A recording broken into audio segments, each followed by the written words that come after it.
Welcome, one and all, to the ancient journey.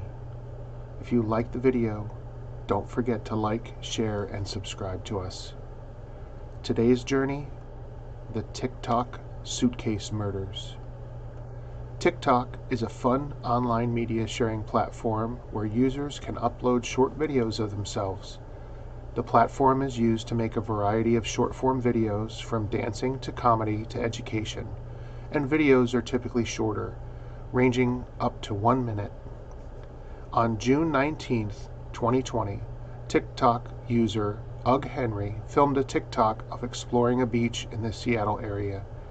The video of the teens exploring the rocky beach begins about how you would expect. There's a lot of laughter between them all on the sunny day. The Alki Beach area of Seattle is scenic, and the warm day shared between friends starts off as very pleasant. The video even continues its happy mood when the camera turns to show a suitcase lying in the riprap on the beach. The teens comment that perhaps it's full of money and they should open it. As they approach it, they realize the smell coming from the suitcase is overpowering. It is the smell of death.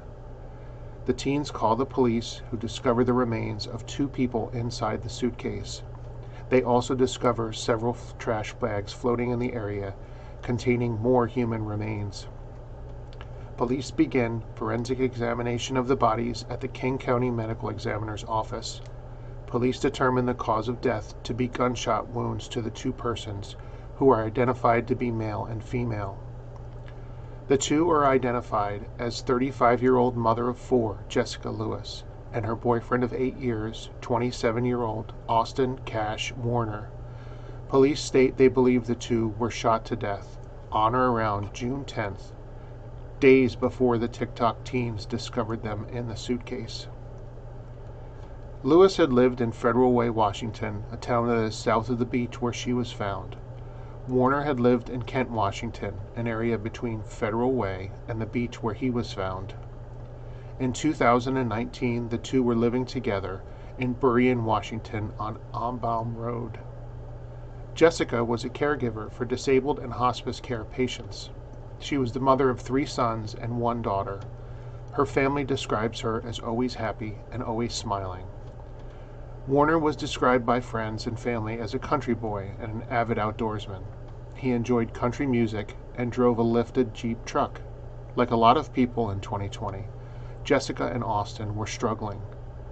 In 2020, the coronavirus began to shut down businesses in the United States.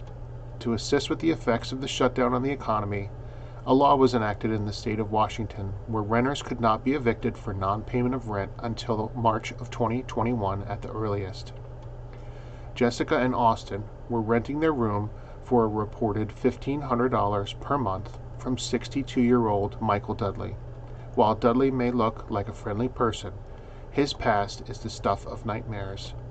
In 2018, Dudley's estranged daughter accused him of raping her from the age of 10 until she was 18.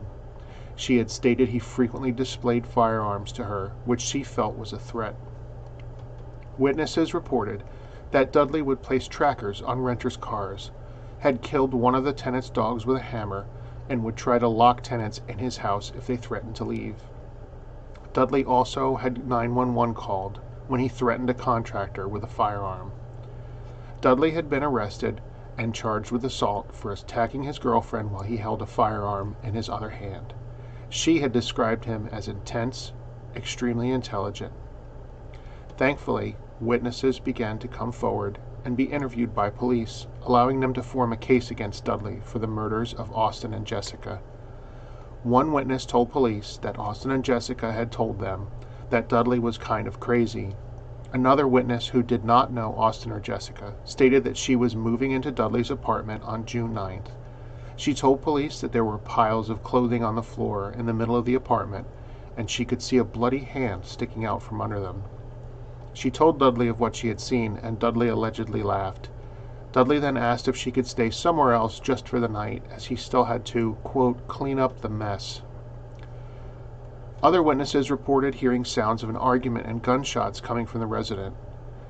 One witness even reported hearing a voice yell, "Please don't do this, just let me leave," followed by gunshots. Police did respond to the residence that night, but by the time they arrived it was quiet and no one answered the door. Police followed up on the witness statements and searched the residence. They discovered bullet holes, spent shell casings, and blood in the apartment. Dudley told police that he and the couple had argued over rent, but denied that he had anything to do with the death of the victims. Police charged Dudley with the murders in August of 2020. They also believed that he could not have moved the bodies by himself, and believed that he had help. A GoFundMe page has been put up to help find the killers of Austin and Jessica. The case of Michael Dudley is set to begin in October of 2021. He remains in jail on a $5 million bond. Thanks for watching, and thanks for sharing the journey.